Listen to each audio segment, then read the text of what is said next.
Hello and welcome to Chris's Caribbean Delights.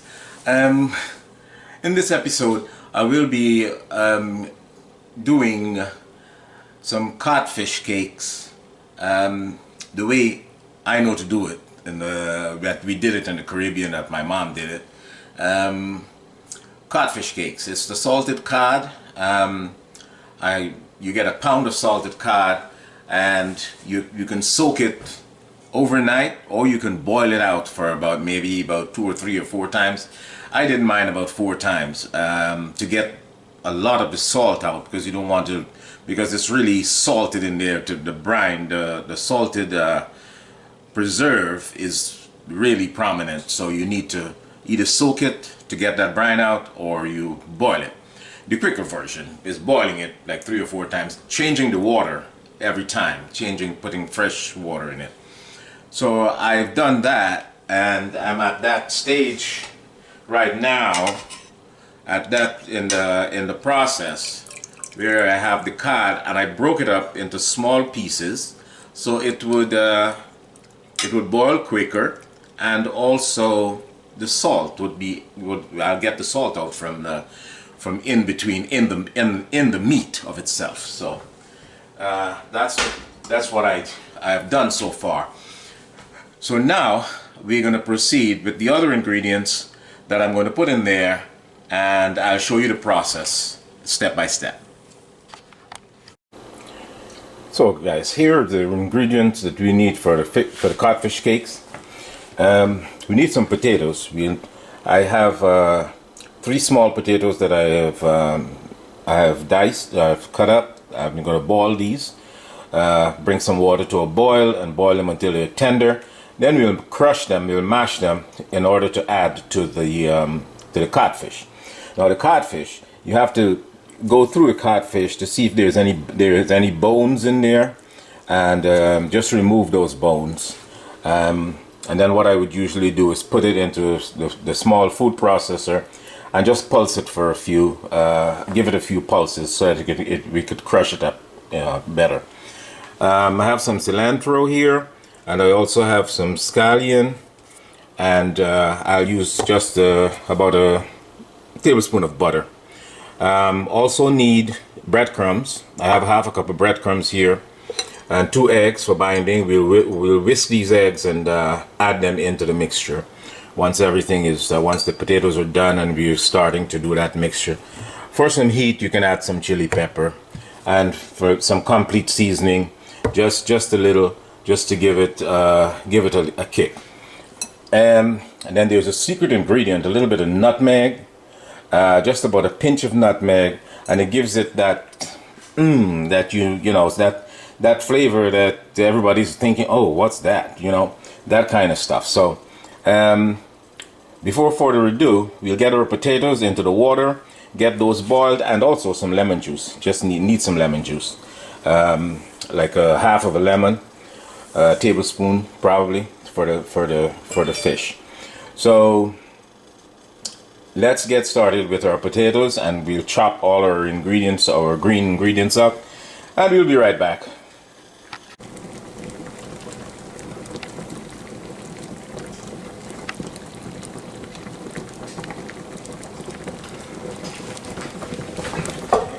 So here I'm going through every piece with my hands, feeling for the bones.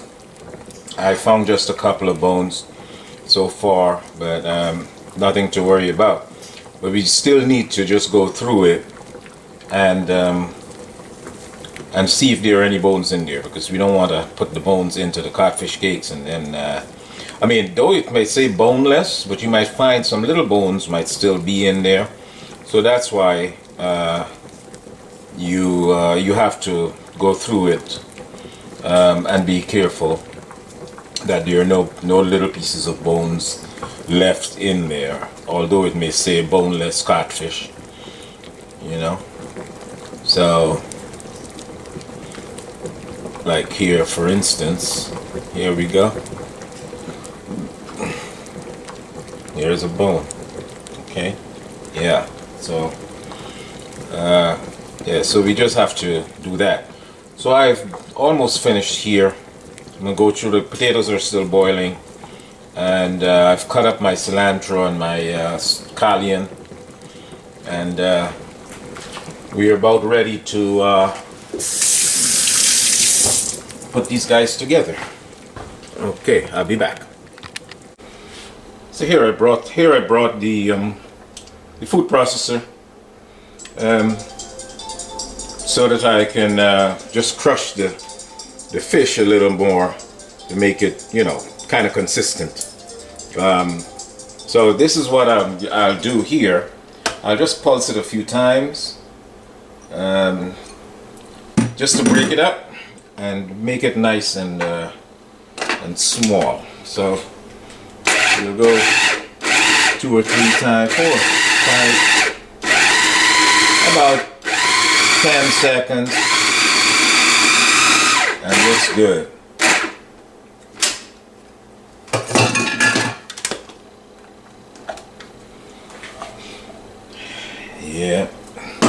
Yeah, you just need it to be just like a strawy consistency.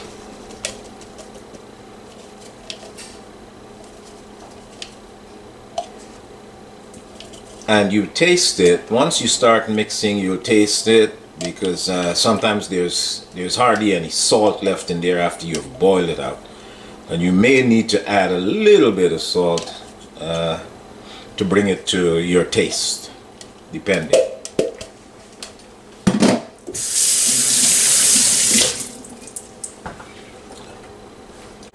So once we have this here, we'll crush our potatoes and we'll be back. Okay guys, now we're ready to add our potatoes. It's well crushed. I crushed the potatoes.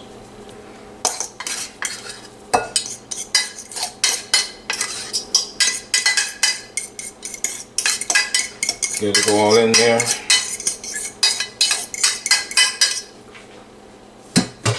Then we'll add our other green ingredients. Here we have that's the cilantro. This is the scallion that we have here. The scallion. And I just remember I have a nice broadleaf thyme plant going on my window, so I just took one leaf. I'm going to add that in here. I'm just going to mince this up a little bit.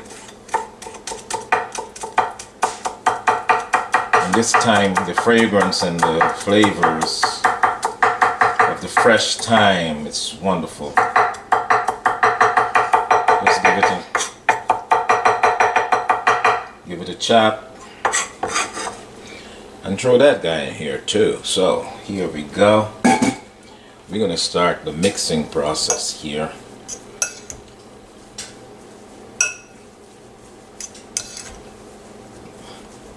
I love the green that's going through it, you know. Before further ado, we'll add some complete seasoning. This doesn't have any salt, so it's just garlic and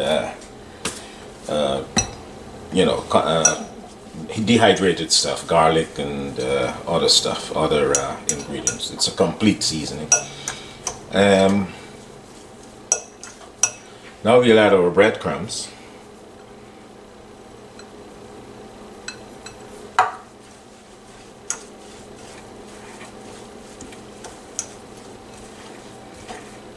And keep checking the consistency that we're having.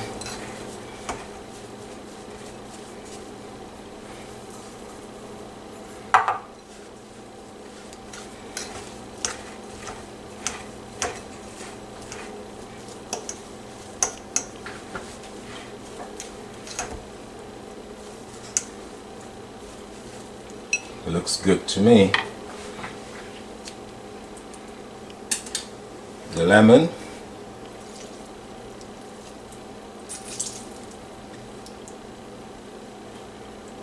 Just make sure no seeds get in there.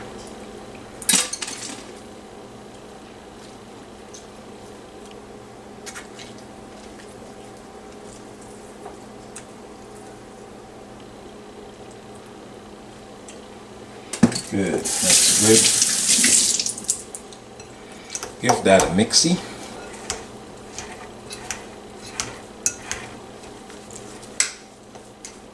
Oops. Our secret ingredient, guy, the nutmeg. We'll just grate a little bit of this nutmeg, maybe quarter of a teaspoon or so, just to give it a hint, just a hint of the meg in there. So it smells wonderful already. Okay, I don't think I need more breadcrumbs. I don't think so. Now we're going to go to our eggs. We're going to whisk our eggs and add them in here along with the softened butter.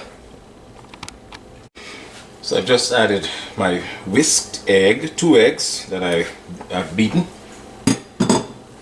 along with the softened butter. And we're going to give this a mix. And as you can see, it's going to be a little more liquid when the eggs are added. So this was why I reserved some breadcrumbs. So when it gets to this consistency, you will need to add a little more breadcrumbs in order to bring it together.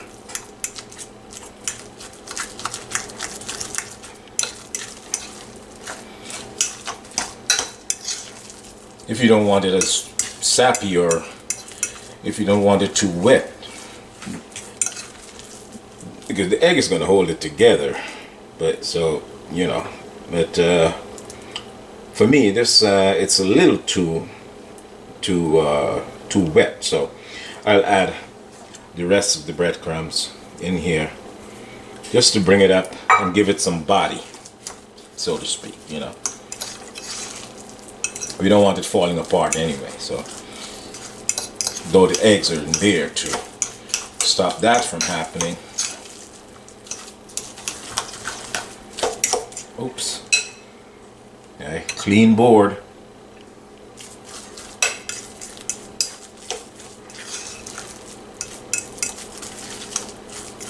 All right, so I'll let this sit for a bit, and let me taste. Awesome. I don't think we need any salt. Maybe a little bit of black pepper. And I forgot my heat. It has no heat. So just a little bit of heat. Some chili powder to give it a zing there, so to speak. Some chili powder.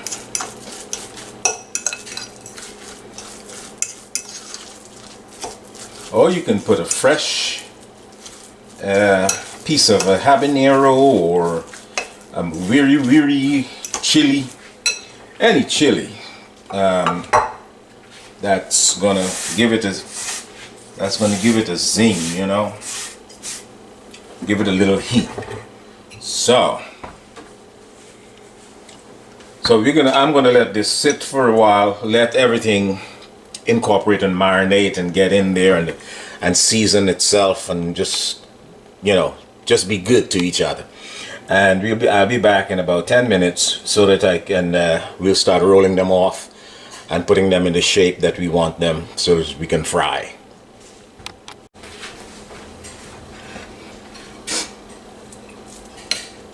So here we go, guys, and we're forming them off into our little balls here, our little fish cakes, fish cake shapes. I'm rolling them into little breadcrumbs, and then into a little flour.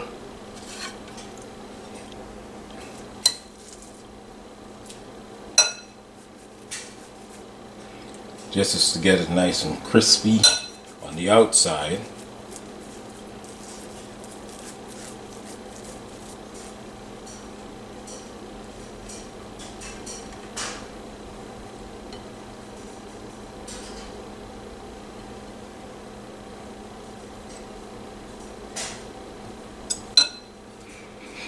And then we need to preheat our oil. Preheat our oil to that temperature, about 300, 350. And so we can drop those guys in there and kind of deep fry them. So I'll finish doing this, preheat the oil, and then we'll be back with the frying. Okay, we started the process here. I just carefully take a fork and lift it and place it gently into the oil. And I do that with all of them.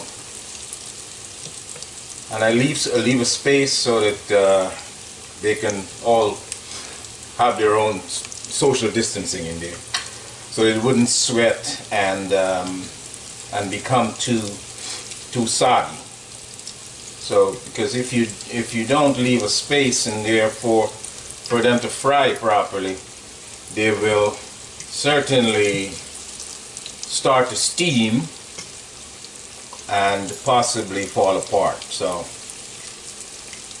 and you're looking for that nice golden brown color as usual. So leave it about a minute on each side, and turn it and see if your color is because remember, everything is cooked in there. It just has to heat through and get that lovely brown, that lovely golden brown color on the outside, and you're good to go. So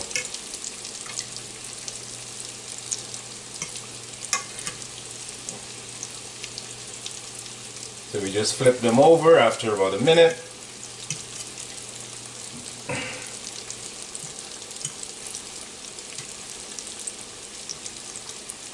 Depending on how dark you want them, you just let them stay there for a while.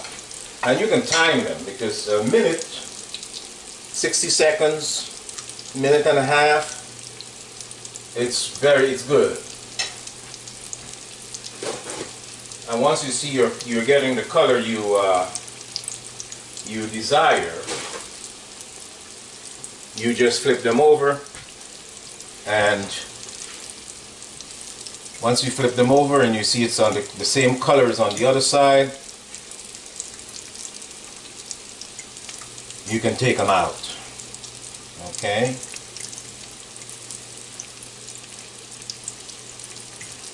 And I'm not on high heat, I'm on medium high actually, medium high.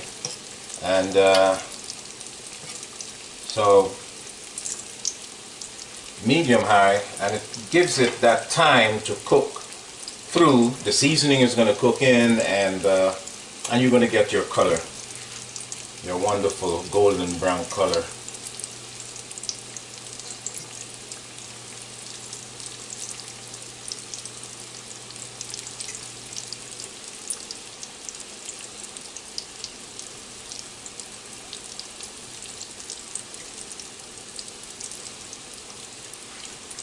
So we're in here about 2 minutes right now. And I just keep flipping them just to make sure that, you know, all sides are cooked. And they're looking wonderful. These are about to be out now, out. These are about to be out.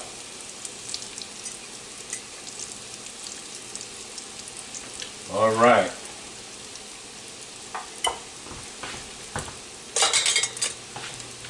I'll just use my spider here.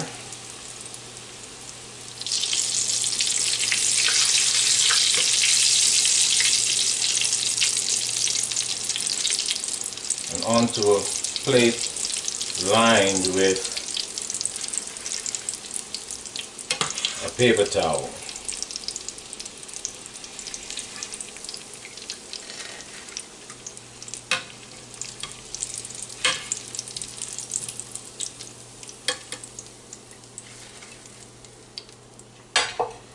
Okay, so that's the first batch. We'll continue. I'll roll some more out, and then we'll put them back in there, and we'll see another set do its thing. I'll be back.